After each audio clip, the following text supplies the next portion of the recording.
If you like spooky stories, then be sure to subscribe for more. Also, if you want early access to ad-free versions of our episodes, we upload one episode early each week on another platform. So go check that out if you're interested. The link is in the description below. There's a clock in the center of Greyhollow. Old, silent, unmoving. The villagers say it's broken, but no one dares fix it, because every time someone tried, they vanished. No screams, no struggle, just gone. And the clock hands stay at the same time, 12 to 13. Some say it's the hour Elira was taken, others say it's the hour she came back, but everyone agrees on one thing: the clock doesn't tell time, it hides it. Years ago, an event known as the Stilling happened in the village of Greyhollow, and ever since that day, the residents have been stuck reliving the same day over and over again. They don't know how long they've been trapped because there is no way to tell the time in Greyhollow, not anymore. The clock in the town square stopped on that fateful day and nobody has been able to fix it. People have tried throughout the years,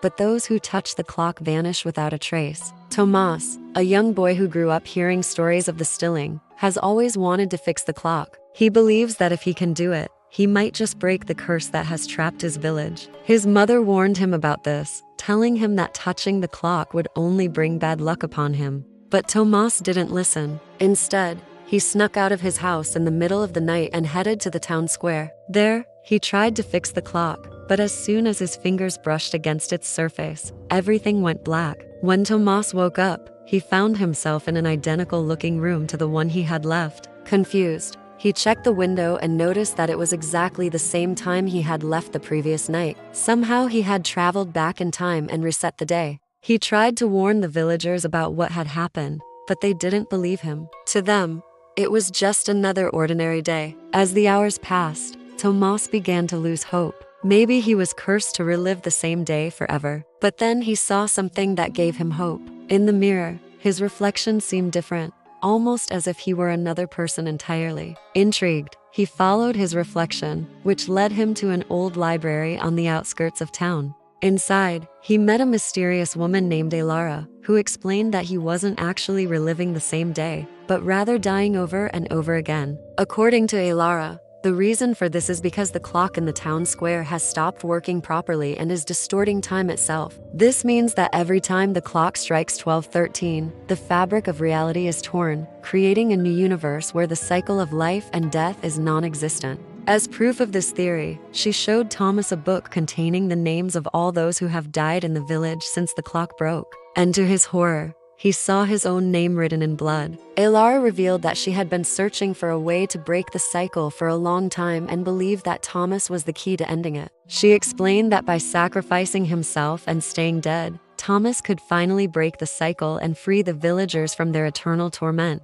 But even after explaining everything, Elira couldn't convince Thomas to sacrifice himself. After all, he was only a child and thought that there had to be another way. So together with Elira, Thomas decided to find a way to repair the clock so it would work properly again. Their first clue was an old legend about the clock's creation. According to the story, the clock was built by a master craftsman who used powerful magic to imbue it with the power to control time itself. However, during the construction, the craftsman accidentally pricked his finger and a single drop of blood fell onto the clock face, corrupting its mechanisms and causing it to malfunction. With this knowledge in mind, Thomas and Elira set out to find the clock's original blueprints so they could identify the part that needed to be fixed. Their search led them to the attic of the village elder, who turned out to be a descendant of the clock's original creator. The elder showed them the blueprints and explained that the only way to repair the clock was to use a special type of metal called chronarium, which was extremely rare and difficult to obtain. Determined to save his village, Thomas set out on a journey to find the chronarium. He braved dangerous mountains and treacherous forests, all while being pursued by creatures that seemed to appear out of nowhere.